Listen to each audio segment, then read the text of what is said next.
নমস্কার বন্ধুরা, কেমন আছো সবাই? আমরা আজকে আরও একটি স্যাম্পল পেপার নিয়ে চলে এসেছি ভিজুয়াল আর্টের। তো আজকে যে স্যাম্পল পেপারটা আমরা নিয়ে এসেছি সেটা হলো বেসিক্যালি সিইউবিটি পিজির কোশ্চেন পেপার, পিজি ভিজুয়াল আর্টের কোশ্চেন পেপার। তো চলো দেরি না করে শুরু করা যাক। দেখো, প্রথমে যেটা বলেছে গিগাকো মাস্ক, একটা মাস্কের নাম বলেছে যেটার নাম হলো গিগাকো ইজ কানেক্টেড উইথ। এই মাস্কটা কিসের সাথে কানেক্টেড? নিচে কতগুলো অপশন দেওয়া আছে। 1 নম্বর হলো জাপান, 2 নম্বর হলো উড, 3 নম্বর হলো A and B both are correct, আর ডি নম্বর হলো নান অফ দ্য অ্যাবাভ। তো gigaku mask originated from Japan, ঠিক আছে? এটা জাপানের একটা মাস্ক। আর হচ্ছে এই মাস্কটা কী দিয়ে তৈরি হয় হচ্ছে উড অর্থাৎ কাঠ দিয়ে। সেক্ষেত্রে তাহলে সি নাম্বারটা হবে, A and B both are correct, ঠিক আছে? তো চলো নেক্সট কোশ্চেনে যাওয়া যাক। নেক্সট কোশ্চেন দেখো কি বলেছে, যে Abanindranath Tagore learned western painting technique from. Abanindranath Tagore যিনি ভারতীয় শিল্পকলার জনক, ঠিক আছে? ভারতীয় শিল্পকলার জনক। বেঙ্গল স্টাইল অফ পেইন্টিং উনি শুরু করেছেন। তো উনি যখন ওয়েস্টার্ন পেইন্টিং টেকনিক শিখেছিলেন, কার কাছে শিখেছিলেন? অপশনগুলো কী কী দেওয়া আছে? ও গিলার্ডি, বি নম্বর হলো সি পালমার, সি নাম্বার হলো রাজা রবি বর্মা, ডি হলো নান অফ দিস। তো এখানে কিন্তু একটা নয়, এখানে দুটো অ্যান্সার একসাথে সঠিক হবে। এখানে একটা অপশন দেওয়া দরকার ছিল, এটা একটা ভুল হয়ে গেছে। তোমরা একটু প্লিজ নোট করে নাও যে কখন এরকম হতে পারে যে দুটো কোশ্চেন একসাথে ঠিক হতে পারে, তখন এখানে থাকবে A and B both are correct, or C and D are both are correct, এভাবে করে থাকবে, ঠিক আছে? তো এক্ষেত্রে হচ্ছে A and B both are correct, ঠিক আছে? ও গিলার্ডি এবং সি পালমার। পালমারের কাছ থেকে উনি হচ্ছে প্যাস্টেল শিখেছিলেন, ও গিলার্ডির কাছ থেকে হচ্ছে অয়েল শিখেছিলেন। তো সেক্ষেত্রে দুটো অপশনই কিন্তু ঠিক হয়ে যাবে। আচ্ছা, নেক্সট কোশ্চেন 3 নম্বর কি আছে? Choose the correct set of Buddha. দেখো, বুদ্ধা বা বুদ্ধিজম কিন্তু ভীষণ ইম্পর্টেন্ট একটা পার্ট ভিজুয়াল আর্টের ক্ষেত্রে। বুদ্ধিজম এবং সেই বুদ্ধিজমের সাথে অ্যাসোসিয়েটেড হয়ে প্রচুর পেন্টিং স্কাল্পচার হয়েছে আমাদের ইন্ডিয়াতে। মোটামুটি বলতে গেলে শিল্পকলার অনেকটা জুড়ে আছে কিন্তু এই বুদ্ধিজম, এবং বুদ্ধিজমকে কেন্দ্র করেই কিন্তু আমাদের ভারতীয় শিল্পকলা মানে বেশিরভাগ ক্ষেত্রে তৈরি হয়েছে। তারপরে তো হিন্দু, জৈন এসব তো আছে, কিন্তু বুদ্ধিজমটা অনেকটা জুড়ে আছে। তো বুদ্ধিজমের ক্ষেত্রে বুদ্ধা বলতে কিন্তু বোঝায় যে বোধি লাভ করেছে। আমরা যে গৌতম বুদ্ধের কথা জানি, যিনি মানে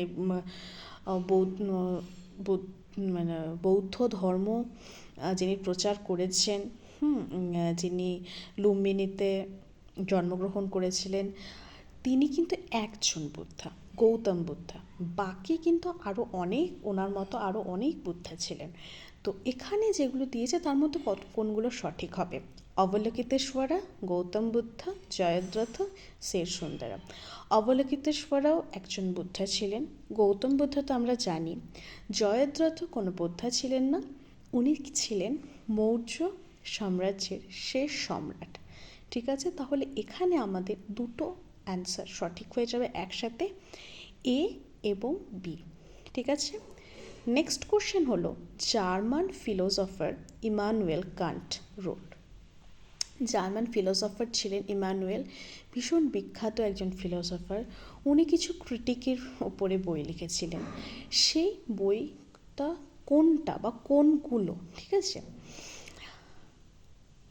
1 নম্বর হচ্ছে the critique of pure reason, 2 নম্বর হলো the critique of practical reason, 3 নম্বর হলো the critique of power of judgement, D নম্বর হলো অল অফ দিস। তো এখানে সঠিক উত্তর হয়ে যাবে অল অফ দিস। এই তিনটেই কিন্তু উনি লিখেছিলেন, critique of pure reason, the critique of practical reason, the critique of power of judgement, ঠিক আছে? তো এখানে অ্যান্সার হবে অল অফ দিস। এবার আমরা লাস্ট কোশ্চেনে চলে যাচ্ছি, 5 নম্বর question. foreshortening is result of foreshortening is result of perspective, shading, printing, photography.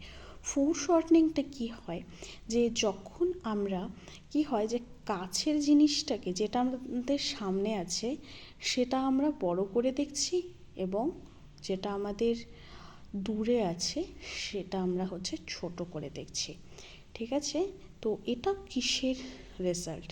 এটা হলো পার্সপেক্টিভের রেজাল্ট। ঠিক আছে, তো আজকের তাহলে আমাদের কোশ্চেন পেপার সলভ এতটাই থাকবে। তোমরা এই কোশ্চেনগুলো ভালোভাবে সলভ করো। আমি রোজই হচ্ছে তোমাদের বিএফএ, এমএফএ এবং নেটের মডেল কোশ্চেন পেপার নিয়ে আসবো, সেটা সম্পূর্ণ বাংলায়।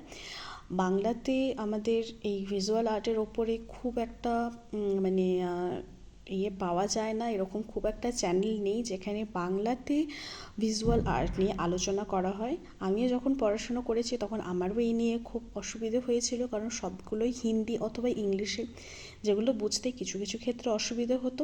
তাই আমি ঠিক করেছি যে যারা আমরা বাঙালি, আমরা যারা বাংলা মিডিয়ামে পড়েছি, বাংলাতে পড়েছি, তাদের যদি এই কোশ্চেনগুলোই মানে ইংলিশে লেখা আছে কিন্তু সেগুলো যদি একটু বাংলায় অনুবাদ করা হয়, একটু বাংলায় আলোচনা করা হয়, তাহলে বুঝতে আমাদের সুবিধা হবে।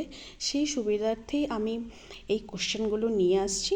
তোমাদের কেমন লাগছে, তোমরা আরও কী ধরনের কোশ্চেন চাও, সেই নিয়ে কিন্তু অবশ্যই তোমাদের মতামত জানাবে।